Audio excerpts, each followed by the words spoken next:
you know that these people are the people that you want to be. You don't set your goals towards people that are lower than you, right? You're setting your goals. You want to be in the rooms with people that are higher than you.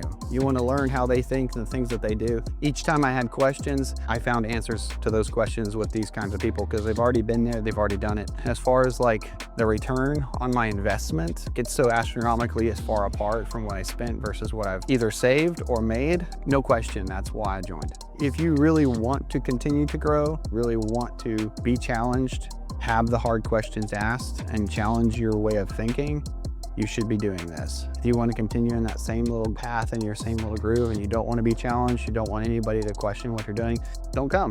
If you do want to be challenged, if you do want to take on just commitment to growing as a person, personal development, and in your business, then definitely you should join.